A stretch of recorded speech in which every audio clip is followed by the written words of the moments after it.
partout.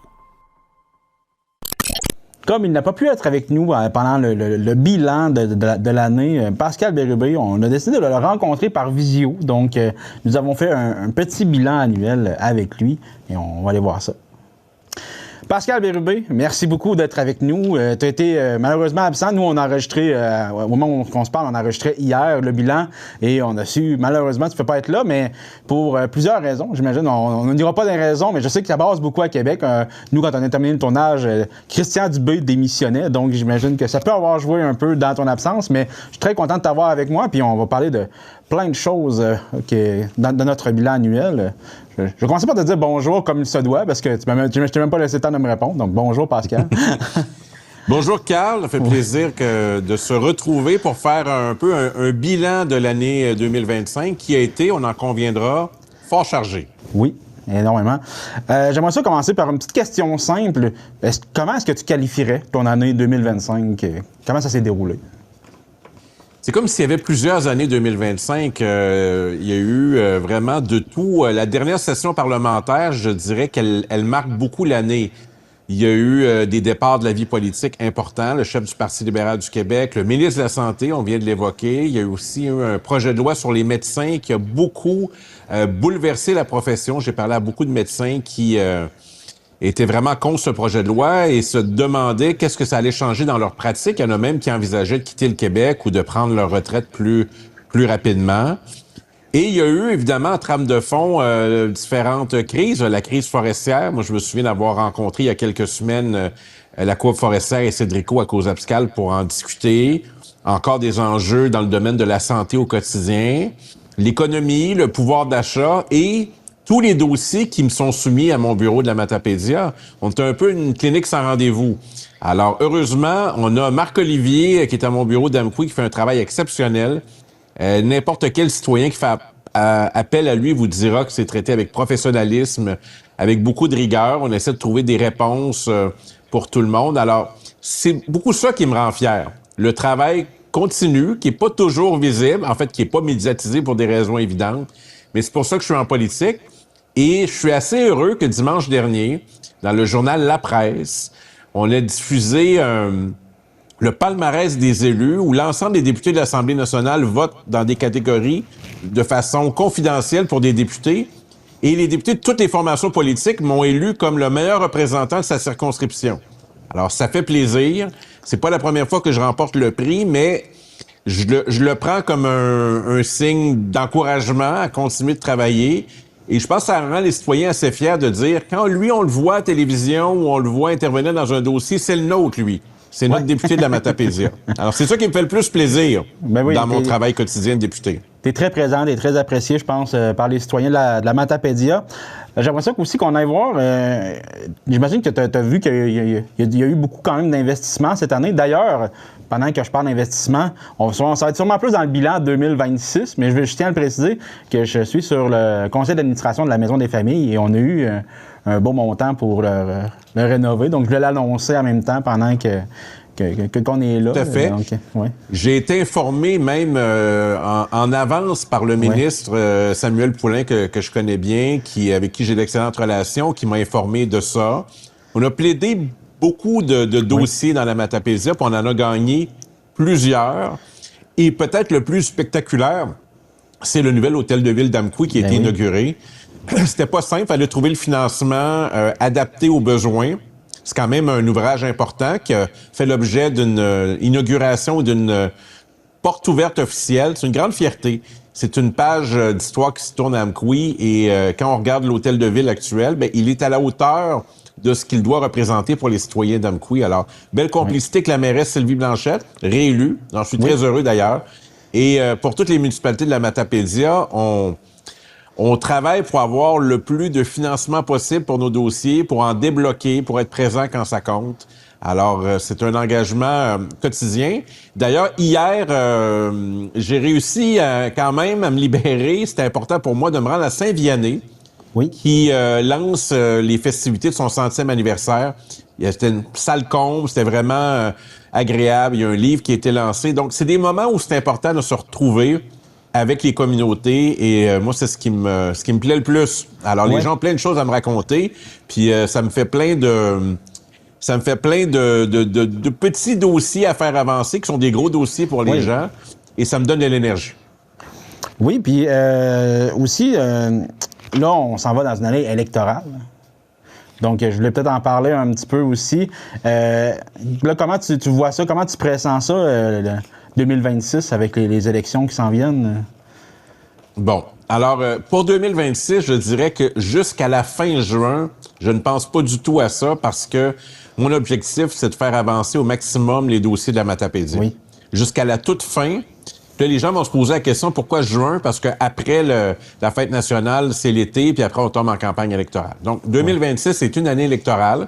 Les citoyens de la Matapédia devront choisir un député ou une députée. C'est pas un mystère que je serai candidat à nouveau à cette élection pour représenter la Matapédia que je représente déjà depuis 2012. Ouais. D'ailleurs, quand je suis arrivé en 2012, je suis arrivé comme ministre en partant. Donc, c'était un départ canon. Donc, je serai sur les rangs comme candidat. Il y a quand même une nouveauté potentielle pour cette élection, c'est que le comté pourrait changer. La carte électorale est appelée à être modifiée parce que la Commission de la représentation électorale veut retirer une circonscription en Gaspésie, ce qui créerait un peu un effet domino. Donc, la MRC de la Haute-Gaspésie, de Cap-Chat à Sainte-Madeleine, la Rivière-Madeleine, viendrait dans notre comté, s'ajouterait. Puis il y a 5 municipalités à l'ouest de la Métis, là, Sainte-Luce, Saint-Donat, Saint-Gabriel, Les Hauteurs et Saint-Charles-Garnier qui s'en iraient dans Rimouski. Ouais. C'est pas une bonne idée, puis c'est pas une bonne nouvelle. Donc, on a plaidé pour maintenir le comté tel qu'il est, la Matanie, la Matapédia puis la Métis, et j'espère qu'il va demeurer comme ça, mais on va être fixé au début janvier là-dessus. Parfait. Aussi, je vais revenir sur le bilan, parce que là, j'avais bifurqué sur les élections, mais il y a eu quand même des coupures un petit peu aussi en santé dans la vallée. Je sais pas si tu as pu noter ça. Il y a eu 2 fois des coupures en obstétrique, en fait, dernièrement. Donc, on s'en va où avec la santé présentement? Là, on a réussi dernière minute à faire un règlement avec les médecins, je pense. Là, si c'est pas fait, ça s'en vient. Est-ce qu'on a eu quand même une année assez rocambolesque de ce côté-là, je pense? Ben, c'est une année de resserrement budgétaire au gouvernement du Québec. Là. On le voit dans le domaine scolaire. Je pense que la situation financière au centre de services scolaires des Monts-et-Marais est problématique. Il y a des défis importants. Même chose dans le domaine de la santé. Puis on a aussi des ruptures de services, tristement, parfois. C'est le cas de l'obstétrique à l'hôpital d'Amqui. Moi, j'ai manifesté mon intérêt d'aller visiter de fond en comble l'hôpital d'Amqui au début de 2026. Et mon objectif, si on m'en donne l'autorisation, parce qu'il faut demander l'autorisation au CI3S du Bas-Saint-Laurent, j'espère que ça me sera accordé, pour plaider pour cet hôpital, pour les soins de santé dans la Matapédia. On a un enjeu de recrutement des médecins aussi. D'ailleurs, je note que je me suis présenté à Montréal cet automne à ce qu'on appelle la journée carrière, où les futurs médecins choisissent un peu leur milieu où ils vont travailler. Alors, je suis le seul député qui fait ça depuis des années, à mes frais, d'aller à Montréal, plaider pour la Matapédia, pour ma circonscription. Donc, il y a cet enjeu-là. Puis, il y a d'autres enjeux. Par exemple, les soins dentaires, ça relève pas du gouvernement du Québec, ça relève de l'entreprise privée, ça relève du choix de pratique des dentistes, mais j'aimerais bien qu'on attire davantage de dentistes dans notre région aussi. Donc, la santé, de façon générale, toujours un enjeu. Et puis, l'éducation aussi, évidemment, dans un contexte où des écoles sont menacées dans leur mission actuelle. C'est le cas des écoles de Saint-Damas, de Saint-Moïse, Cozapscal, Sébec. Alors, il y a des bouleversements envisageables compte tenu du contexte budgétaire, du nombre d'étudiants, du personnel scolaire, de la vétusté des bâtiments. Donc, évidemment, je souhaite maintenir l'ensemble des écoles. Il y a des mobilisations citoyennes qui vont dans ce sens-là. J'étais à Sébec avec un de ces groupes. Il y a des mobilisations un peu partout. Donc, Saint-Vianney, c'est triste, mais l'école, le centre de service scolaire a annoncé qu'elle allait fermer. Donc, maintenir nos infrastructures quand c'est possible, c'est important pour moi dans l'ensemble des localités de la Matapédia. Il en va de notre vitalité rurale. Oui, parce que le comité Sauvons nos écoles a été quand même assez actif cette année pour essayer de sauvegarder les écoles rurales, là, surtout là, qu'on essaie de maintenir. Puis, comme on parlait aussi de l'école Sainte-Marie de Côte-Abscal, je pense à l'école... non, c'est Sainte-Marie de Sébec, excuse-moi, et c'est Saint-Rosaire à Côte-Abscal. Donc, il y a beaucoup d'écoles qui sont en danger de fermeture. Il y a aussi eu la fin du programme PEC qui s'est terminé le 19 novembre dernier. Je pense qu'il y a eu un peu d'inquiétude aussi au niveau des entreprises de la région qui ont beaucoup de main-d'œuvre qui viennent de l'extérieur. Est-ce que tu as eu un peu vent de ça à tes bureaux? Évidemment. Évidemment, l'immigration, la main-d'œuvre qui provient de l'extérieur, c'est maintenant une réalité dans notre région, y compris dans la Matapédia. Alors, dans le monde industriel, dans le domaine des services, on a des nouveaux citoyens québécois qui font le choix de la Matapédia.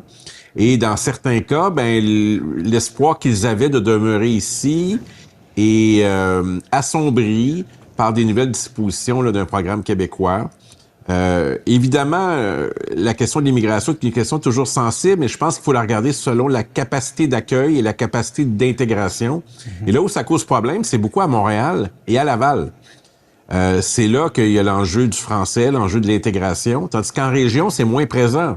On a de la place, la francisation se fait, oui, à travers des ressources, c'est important, mais aussi plus naturellement, d'une communauté beaucoup plus francophone. Ouais.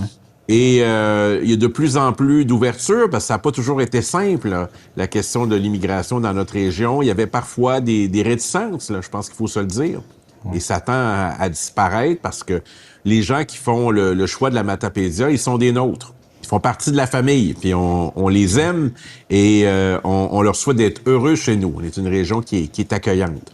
Puis on doit beaucoup à plusieurs personnes qui ont une contribution exceptionnelle à notre milieu. Donc oui, ce programme-là, le programme PEC, a été un enjeu, beaucoup dans la Matanie, parce qu'il y a la présence du cégep de Matane. Mais c'est évident que cette question de l'immigration va revenir. Et il y a la capacité d'accueil, capacité de trouver un emploi, d'avoir accès pour les enfants à une école, à un CPE, à des services. Faut que ça soit dans les deux sens. C'est pas seulement nos besoins en main-d'œuvre, il faut également que les gens qui viennent chez nous soient heureux. Oui. Et c'est comme ça, je pense qu'il faut aborder la question. Oui, ben en fait, d'ailleurs, il y a eu un enjeu aussi de logement présentement. Donc, il y a une bonne crise du logement, à mon avis. Là, je ne sais pas si c'est de quoi que tu as pu constater aussi. Le prix des maisons, le manque de logement, ou c'est vraiment assez plusieurs difficile. Choses. Oui. Le prix, bien évidemment, la pénurie de logement qui fait pas exception de Amqui dans la Matapédia. Le prix des maisons qui a augmenté au Bas-Saint-Laurent cette année de façon importante. Donc, pour notamment les jeunes couples qui veulent acquérir une première résidence, c'est un rêve qui est plus distant qu'il était autrefois. Et c'est important dans une vie acquérir sa première résidence. Alors, il y a de ça. C'est fondamental, la question du logement, que ce soit une maison qu'on achète ou un logement qu'on occupe. Il faut pas que ça prenne toutes nos disponibilités financières. Donc, c'est un gros enjeu. Il y a des promoteurs privés qui font des offres. Évidemment, c'est pas adapté à tout le monde, mais ça s'ajoute à l'offre. Alors, il faut saluer ça positivement. Et évidemment, il y a toujours des besoins pour le logement social, pour les HLM. Oui. Moi, c'est dans les dossiers les plus... les plus émouvants, c'est quand des gens cognent à notre porte en disant « Ben là, j'aimerais avoir accès à un logement, il m'est arrivé quelque chose, je suis à la rue. » Ça arrive souvent. Le problème que j'ai, c'est que ce n'est pas les députés qui gèrent les critères. Il y a toutes sortes de conditions d'admissibilité, selon le revenu, selon la liste d'attente, selon la disponibilité des logements. C'est des corporations qui gèrent ça. Oui. Ce n'est pas le député, mais souvent on me demande d'intervenir. C'est arrivé encore récemment dans un cas. Ça me brise le cœur et j'aimerais qu'on puisse héberger avec dignité l'ensemble des personnes qui ont besoin d'un toit.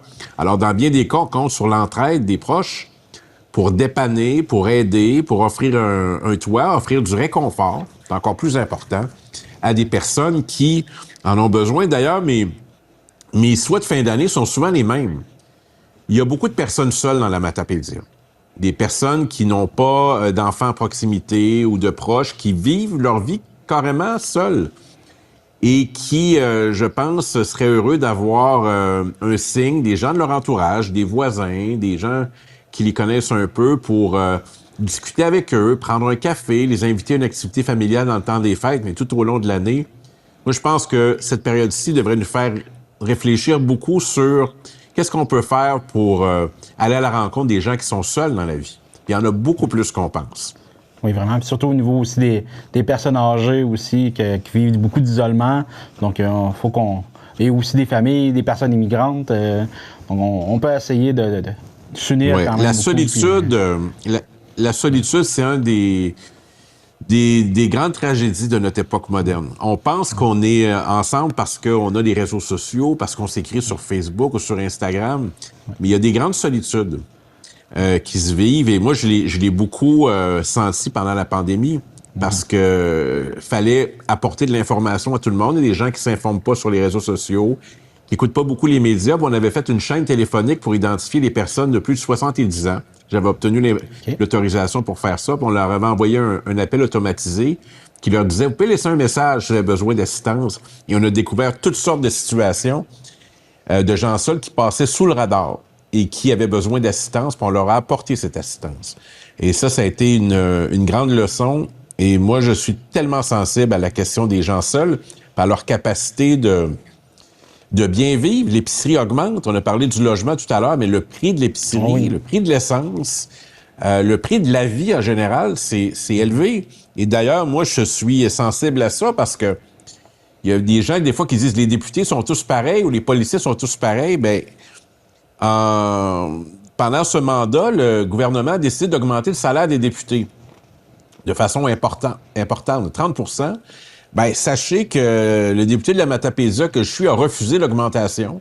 C'est une somme de plusieurs milliers de dollars, plus de 30 000 $ de mon argent, pas l'argent du bureau, là, mon argent que j'ai redonné.